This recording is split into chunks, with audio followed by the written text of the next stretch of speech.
Difference between an HR professional who does HR and an HR professional who drives business outcomes. Most organizations have plenty of it first. Almost none have enough of the second. The question is, which one are you? And more importantly, which one do you want to become? Welcome. Today we are going to deep on what it actually means to operate as a strategic HR business partner. Not in theory, not in a textbook, but in the real world with real stakeholders in organizations that do not always make it easy. By the end of this video, you will have a clear picture of what strategic HR looks in practices, what strategic HR actually means.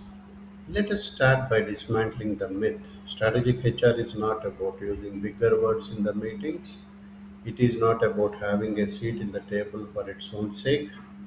Strategic HR means you understand the business well enough to anticipate people's related risks before they become the problems, and you have the data and the relationships to act on them. A transactional HR professional waits for a vacancy and fills it. A strategic HR professional looks at the business plan, identifies where the skill gaps will emerge in next 12 months, and start building the pipeline now. A strategical HR professional runs the performance review process. A strategic HR dashboard professional uses performance data to identify flight risk, succession gaps, and high potential who are underutilized before they resign. The difference is orientation. Transactional HR faces inward toward HR processes. Strategic HR faces outward toward business outcomes. Audit for first 3 months of the work. Write down how much time you spent on processes versus business conversations. This tells you the data of everything. Building the business case. Second thing is that separates strategic HR professionals is the ability to speak in numbers and business actually cares about. Your CFO does not care about your engagement score. They care that the 5-point drop in engagement in the sales function correlates with a 12% increase in voluntary turnover, and that each sales representative who cares leaves cost roughly 150% of your salary to replace. When you walk in the with the conversation, you are not talking about HR.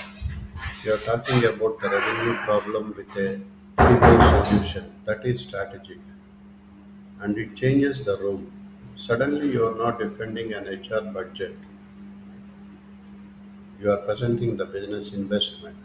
This requires you to connect people data to business data and speak the language of your function you are partnering with. Finance speaks in cost and risk, sales speaks in pipeline and conversation, operations speaks in outline and efficiency. Learn their language, it is single fastest way to gain credibility as the strategic partner. Pick one business metric your organization tracks and spend 13 minutes this week finding a data connection to the people metric your own. The third component of strategic HR is the most people overlook entirely relationship architecture. Being strategic is not just about what you know, it is about who trusts you enough to tell you what is really going on.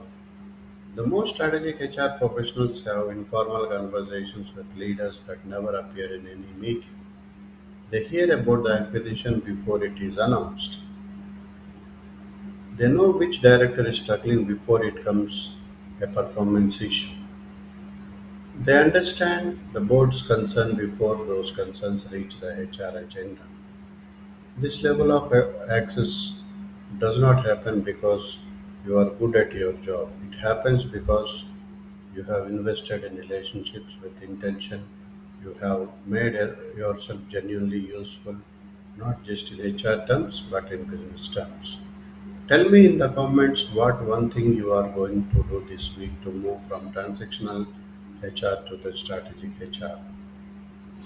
Commit it to a publicly because it works. Subscribe if you want more of this because next week we are going to cover all the HR metrics that make CFOs actually pay attention. See you there. Thank you and have a nice day.